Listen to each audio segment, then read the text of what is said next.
Chapter number 3 की review exercise question number 8। Consider the set P in which x such that x is equal to 5m and m belongs to natural numbers। तो एक P set है जिसमें 5m की form के numbers पड़े हुए हैं और m नेचुरल नंबर है। तो यहाँ से आपको पता चल जाना चाहिए कि ये 5 का टेबल होगा, ठीक है। और एक Q सेट है कि जिसके अंदर हमारे पास जो एलिमेंट हैं वो 2m की फॉर्म के पड़े हुए हैं और m बिलोंग करता है नेचुरल नंबर से। तो इसमें फिर होंगे 2 के मल्टीपल्स, ठीक है। हमने फाइंड करना है P इंटरसेक्शन Q।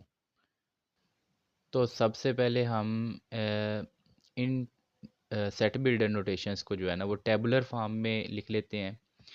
तो हम ये नेचुरल नंबर्स हैं m, तो m की जगह सबसे पहले हम 1 पुट करेंगे तो 5 1 टाइम्स 5 हो जाएगा।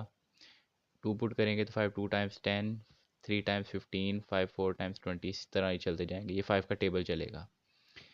क्यू में हमारे पास 2m की फॉर्म के हैं और m नेचुरल नंबर को बिलोंग करता है, तो इसका मतलब 1 से स्टार्ट होगा।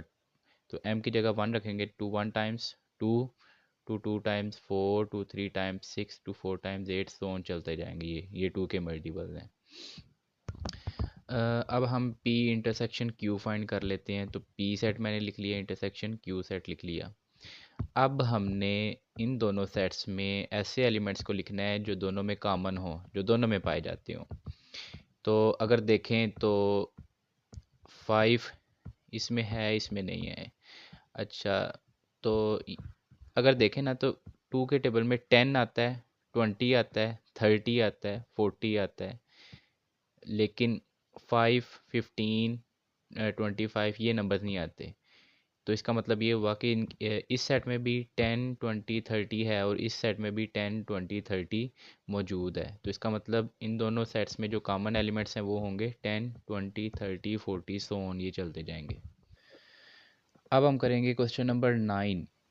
From suitable properties of union and intersection deduce the following results.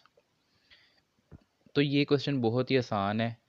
हमने ना जो प्रॉपर्टीज़ नहीं पढ़ी यूनियन और इंटरसेक्शंस की, उन प्रॉपर्टीज़ को यूज़ करते हुए हमने ना ये रिजल्ट्स फाइंड आउट करने हैं उनसे, ठीक है।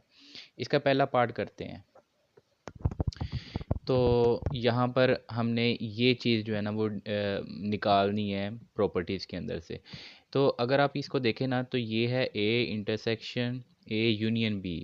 तो ये किससे मिलती जुलती है? ये है डिस्ट्रीब्यूटिव प्रॉपर्टी, ठीक है।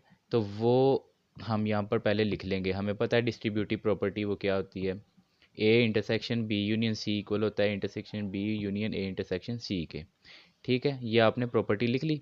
अच्छा, अब आप गौर करें ना इसकी ये वाली साइड को। तो इस जगह पर A ही है, इसको देखें तो। अच्छा, इस जगह पर जो है ना वो B है, लेकिन जो हमने डिड्यूस करना है या जो हमने लाना है वो यहाँ पर A होना चाहिए, ठीक है।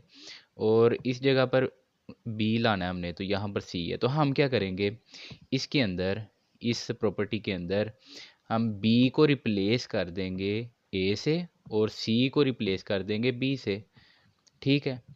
तो इससे क्या होगा कि ये चीज़ जो है ना वो ये बन जाएगी। ऐसा करेंगे कि रिप्लेस कर देंगे B को A से और C को B से, इस पूरी जो है ना वो इक्वेशन में, इस पूरी प्रॉपर्टी में। तो जैसे ही हम यहाँ पर रिप्लेस करेंगे, जैसा कि A एज इट इज़ रहेगा, सारा कुछ ऐसे ऐसे ही रहेगा, सिर्फ B और C को रिप्लेस कर देंगे हम।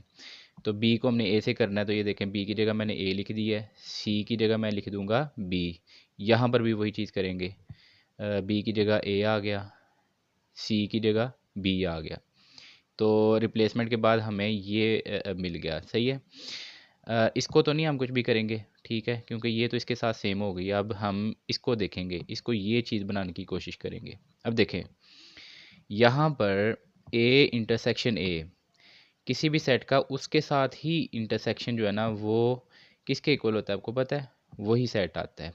क्योंकि इन दोनों में कॉमन क्या है, ये खुद सेट ही कॉमन है। तो A इंटरसेक्शन A किसके इक्वल है, A के।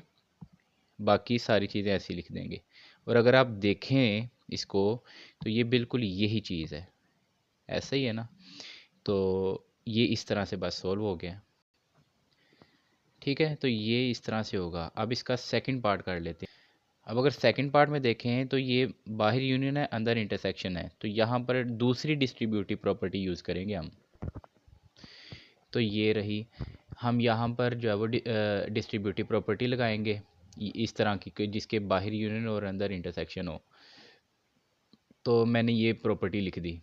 अब आपने खुद जो है ना वो देखना है कि हमें क्या करने की ज़रूरत है। यहाँ पर ब्रैकेट के अंदर जो है इस बी को हमने रिप्लेस करना है ए से, ठीक है, और इस सी को रिप्लेस करना है हमने बी से। ऐसा करने से क्या होगा कि ये लेफ़्ट हैंड साइड इसके इक्वल आ जाएगी और ये भी प्रूव हो जाएगी इससे ऐसा करने से।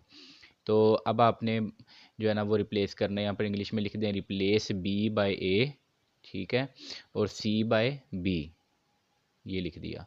तो इस प्रॉपर्टी में हम ये चेंजिंग करेंगे, तो ये आ जाएगा ए यूनियन इंटू बी की जगह मैंने ए लिख दिया और सी की जगह मैंने बी लिख दिया। इसी तरह यहाँ पर भी बी की जगह ए लिख दिया और सी की जगह बी लिख दिया। ये चीज़ आ गई। अब इसको नहीं छेड़ेंगे, इसको देखेंगे। अब इसको भी हम ये चीज़ बनाने की कोशिश करेंगे, ठीक है। अब आप बताएं कि ए का यूनियन ए से ही अगर निकालें तो क्या आंसर आएगा? ऑब्वियसली ए ही आएगा, ठीक है। ए का यूनियन ए जो है वो ए के ही इक्वल होता है, तो इसकी जगह हम लिख देंगे ए और ये बाकी चीज़ें एज इट इज़ रहेंगी। अगर आप देखें तो ये चीज़ इसकी राइट हैंड साइड ही नहीं बन गई। तो ये देखें, ये पूरी जो है वो यही चीज़ बन गई है। तो ये हमने जो है वो डिड्यूस कर लिया है प्रॉपर्टी को यूज़ करते हुए ऑफ यूनियन एंड इंटरसेक्शन। तो ये इस तरह से क्वेश्चन आना था।